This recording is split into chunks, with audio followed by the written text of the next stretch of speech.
How do you do? I'm very grateful for this opportunity to thank all of you for the wonderful support you've given us here at the home.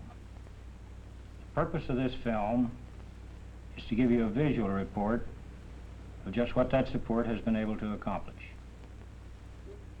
One way to present such a report would be to show you the various buildings and quote you all of the financial data. But you don't judge an operation on how pretty the buildings are or how much money it has in the bank. Personally, I form my opinions on the product that an organization produces. Well, in our case, we've produced hundreds of different products, each one a different individual boy or girl. And we're pretty proud of them all. Today, I'd like to show you just one of the products of the home. And incidentally, let's get something straight. I'm not an actor. I'm really Charles Adams. And the boy you're going to meet is really a boy from the home. And the story you're going to see is his real story. This particular boy came to the home at the age of 8. His name is Frank Bonta. Let's get the story right from him. He's over at the guest house right now, getting ready for his wedding.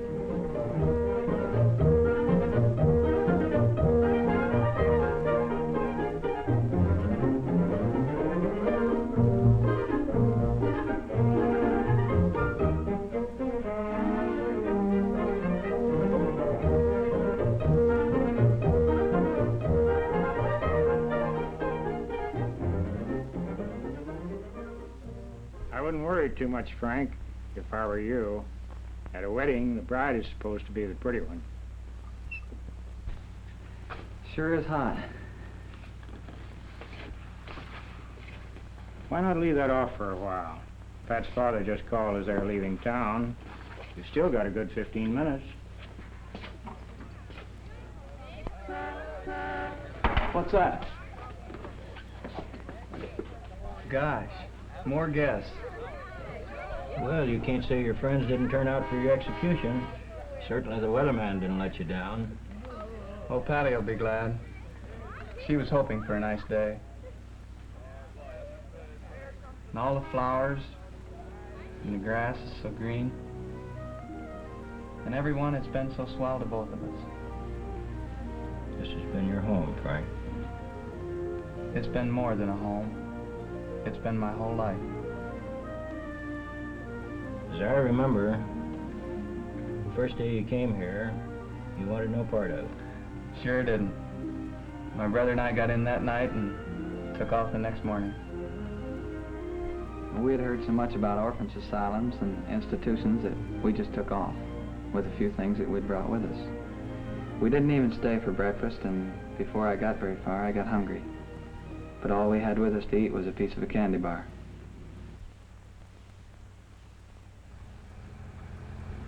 We hid every time a car passed, afraid it might be you.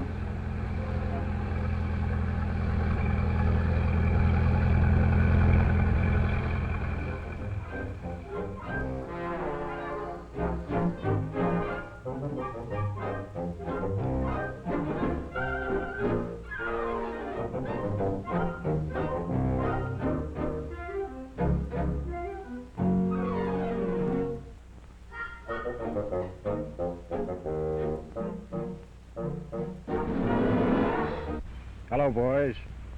But we never expected that you would circle around and wait for us. That was before we learned how you could always figure out what any of us were going to do.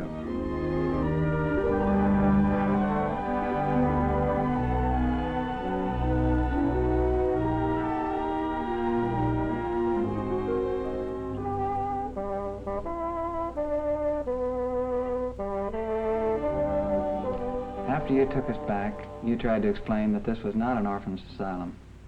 It was a home. We'd live in a regular house with other children and have a house mother. We'd go to a regular school in Eaton Rapids, and we'd have plenty of chances to play and have fun.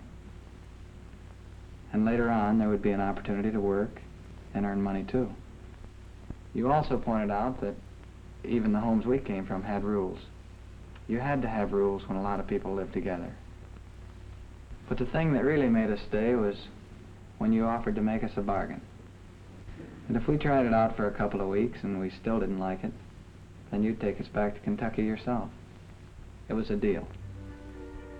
You fixed us up with a lot of new clothes, and you let us pick out what we wanted. And then you took us to our first home, which was the old farmhouse, because some of the new cottages hadn't been finished yet.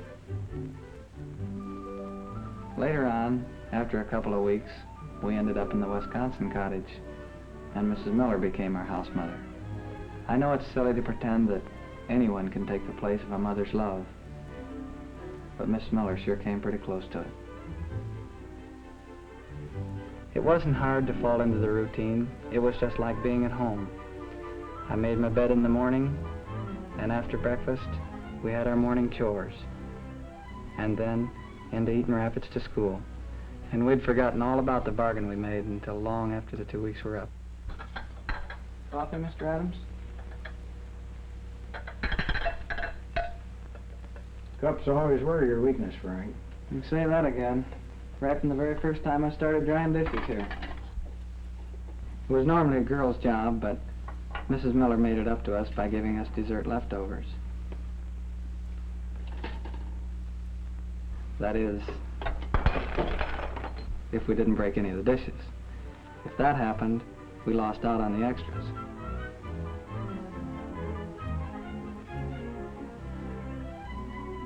And so it went. School, playing at home on rainy days. But most of the time, out on the playground with other kids my size.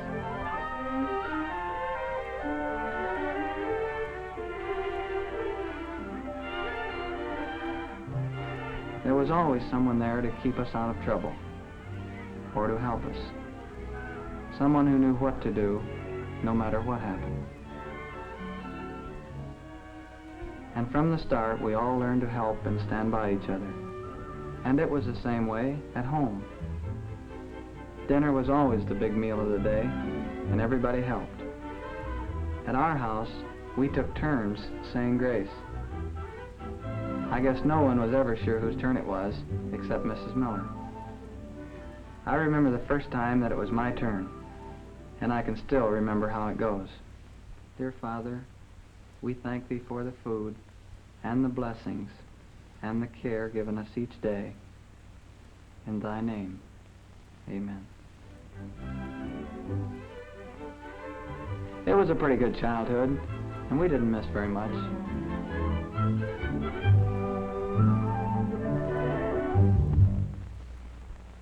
As I grew up, there was always something to do. In addition to the regular gardens at the home, the boys could rent ground and raise things. And later, we could sell the things that we raised, and in that way, earn a little extra spending money. But that doesn't mean we were goody-goodies either.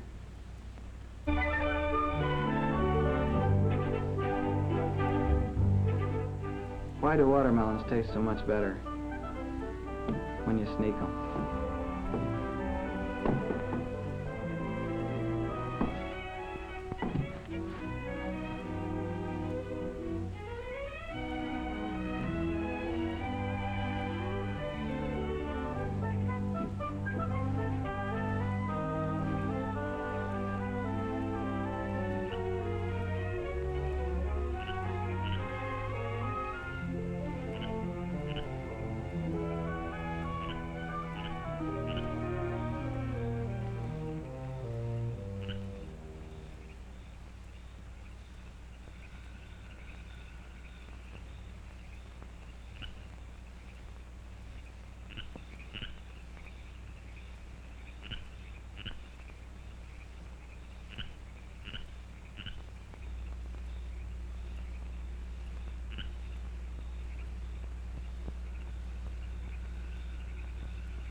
Where are you going, Frank? Right back up to bed.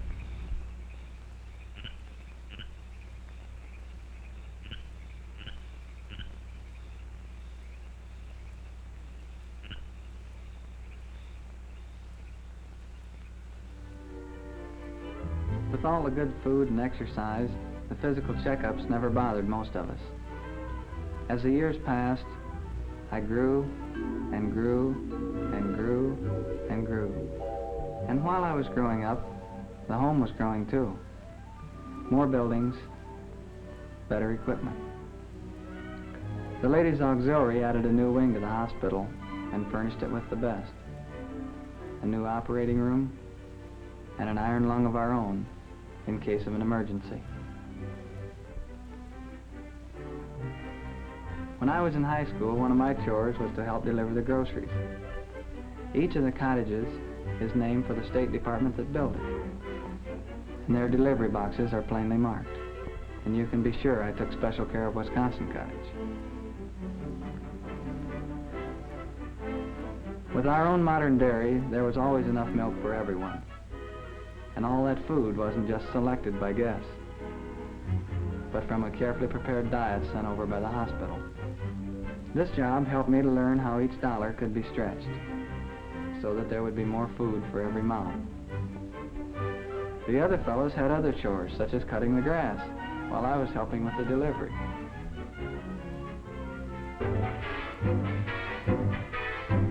But there was plenty of time for sports, and the field and equipment that the cooties gave us was the best obtainable. I went out with the team, and I'll never forget the first big game I got into.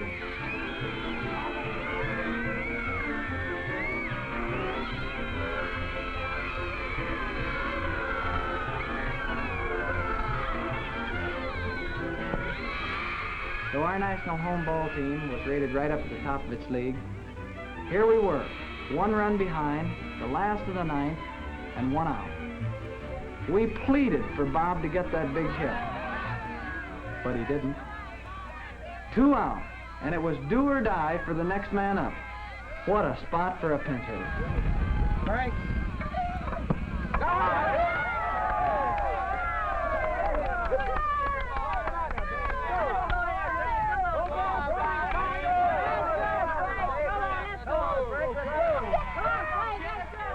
Boy, was I scared. Direct one.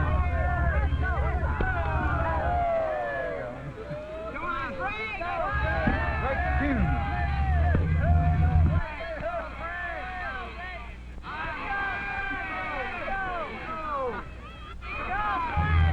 Direct three.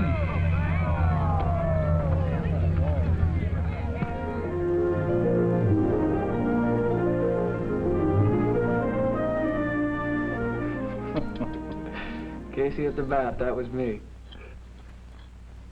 But you did come back the next year and win a lot of games for us.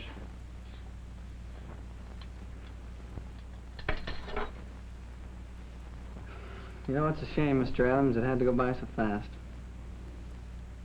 High school, the other sports, rainy day get-togethers in the community center. The girls were busy too, learning how to cook and make a home. They were also given a chance to develop special talents, and Mrs. Adams encouraged them to think about careers. She was always ready to help them with information and advice. The clothing store had been enlarged too, and its stock was much more varied. Mrs. Adams and Mrs. Nicholas helped the girls, advising them on what to select. For the smaller children, the house mother came along and helped them pick out their clothes.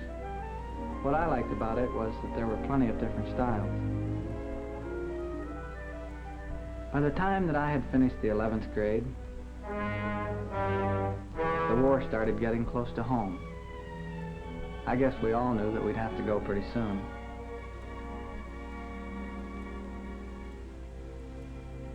That night I had it out with myself. There was no use pretending that maybe it would pass me by. It was something that I knew my dad had gone through.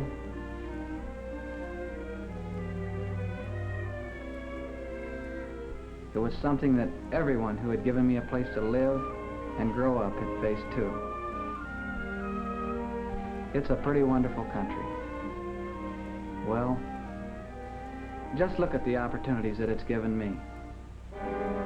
And when it needs you, and calls on you to do your part, the only thing to do is do your part and try to do it with a smile. Before I knew it, it was time to say goodbye. That last morning at home, whew, boy, that was something. Have you heard the station wagon yet? No, I haven't. I think you still have time for a cup of coffee. All right.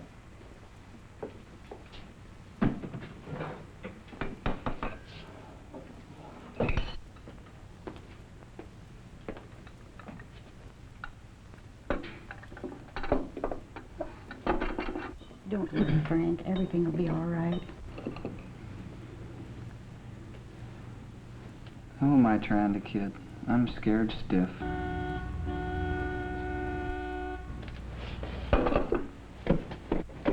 Finish your coffee, Frank. You still have time. I'll get you a piece of pie.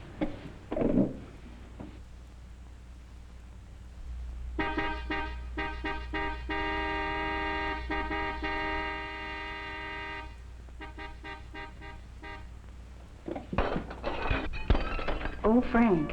Keep the pie, Miss Miller. I guess I couldn't have eaten it anyway.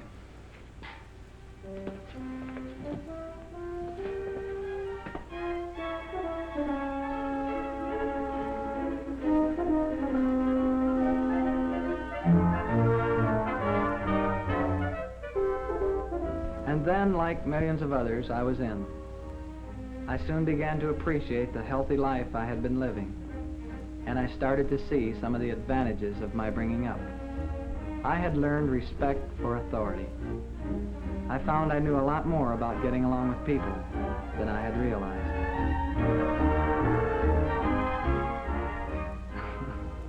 I had a little trouble at first getting my sea legs, but as far as combat was concerned, I guess I didn't do any more or any less than a lot of other guys.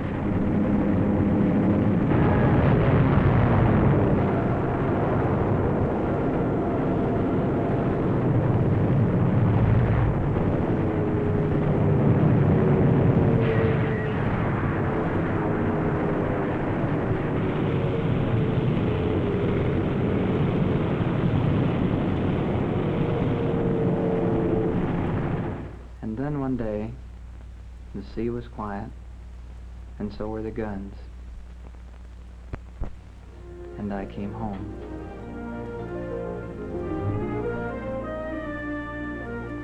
Boy, it was good to be back, and there was something I had to talk about right away.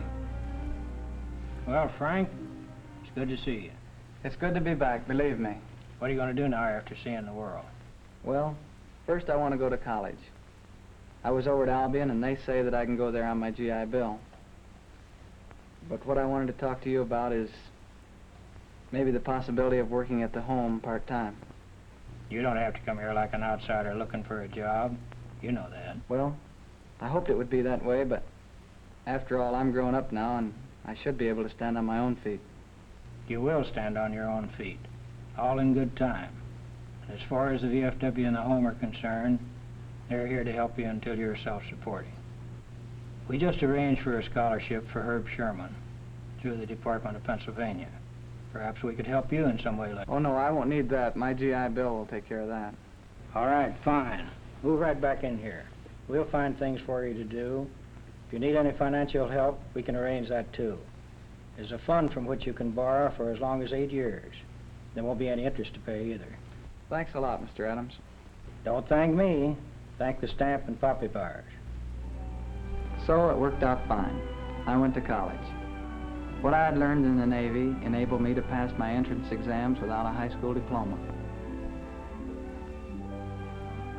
My schedule worked out so that I went to school 3 days and worked at the home 4 days, teaching life-saving. I had a lot of other different jobs, too.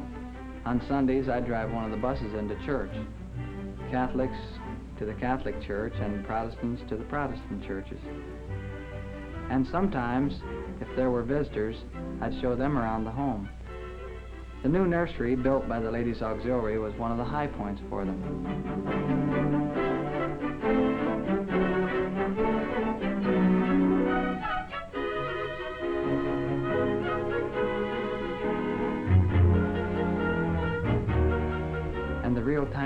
really did something to them, just as they always did to me. Meanwhile, the staff at the home was growing too. George Seaford, another one of the boys who had grown up here and had been in the Air Force, was back after an outstanding job with the Veterans Administration and a private engineering firm. George became assistant to the director of the home, and some of the disciplinary problems now fell to him.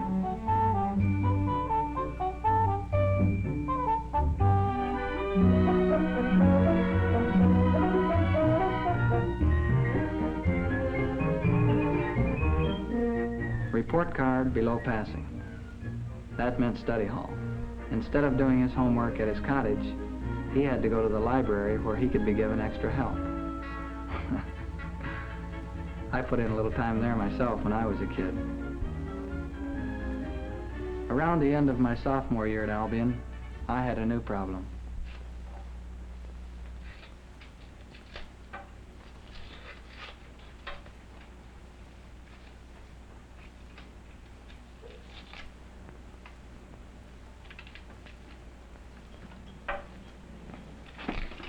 Oh, Frank, you gave me a start. I must be getting deaf or something. How about some chili for a starving worker? You don't look starving to me.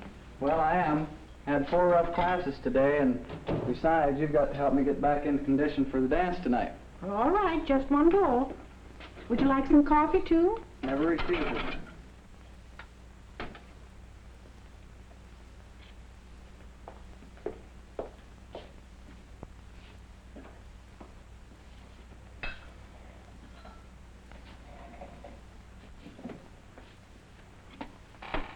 All ready for the dance tonight? Sure thing. Got my suit out of the cleaners today, a nice new white shirt, ordered the flowers, and Flowers? This must be a serious date. real serious. This is going to be the date. Pat? Well, who else? Well, she looks like an awfully sweet girl, but I hoped you would finish college. After all, you still have 2 more years to go. Well, that's what I wanted to talk to you about, Miss Miller. I do want to finish college, but I can't let someone this wonderful get away from me, and I thought maybe you could help me. Good heavens.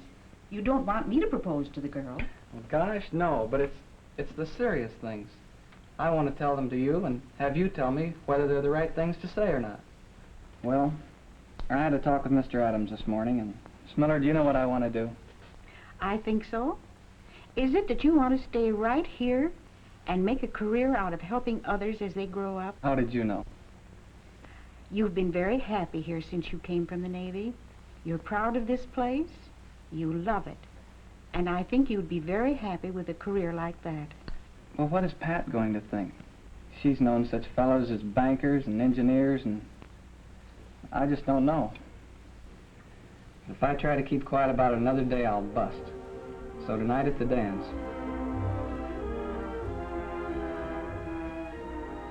Maybe we'll leave a little early, right after the big waltz. Then, maybe I'll sort of suggest that we take the long way home.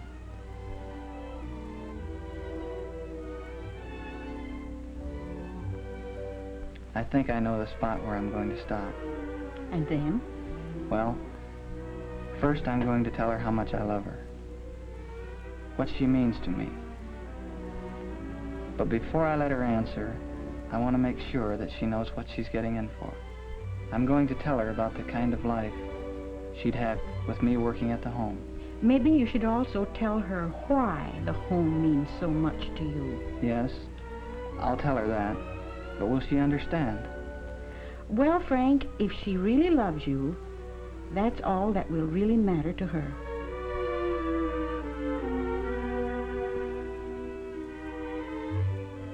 Gee, I sure hope it works out that way. It will, Frank. I'm sure it will. I sure hope so. Well, Frank, Ms. Miller was right. It did work out that way. It sure did. Let's get going. They're here. Already?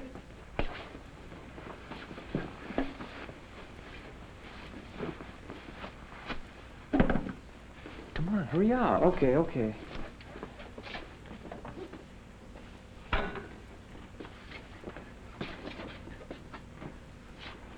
Mr. Adams, thanks. Thanks a lot for everything. Come on, let's go. Okay. Well, that gives you an idea of the kind of a product that this factory turns out, though Frank is a little modest. He graduated from college in the upper part of his class. He's been a commander of the local county council of the VFW. And when he gets back from his honeymoon, he'll be joining our staff here. But remember, Frank is only one of our products. In the years that the home has been operating, there have been hundreds of boys and girls who have grown into fine men and women. Men and women who have become fine American citizens. Say, we better get going, or we'll miss the wedding.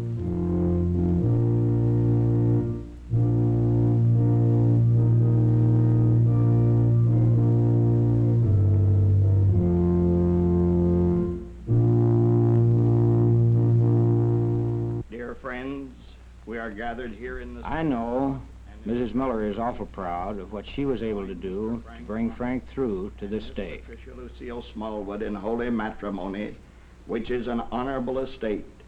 And Mrs. Adams and I are proud, too, of what we were able to do to help him grow into the kind of a man he is.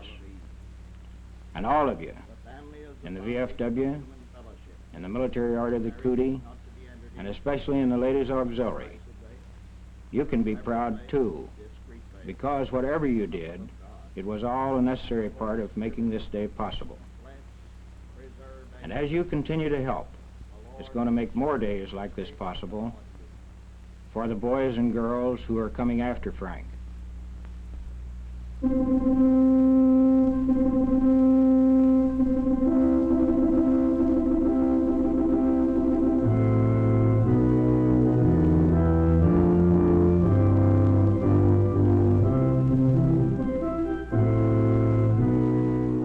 Yes, we all have something to be proud of.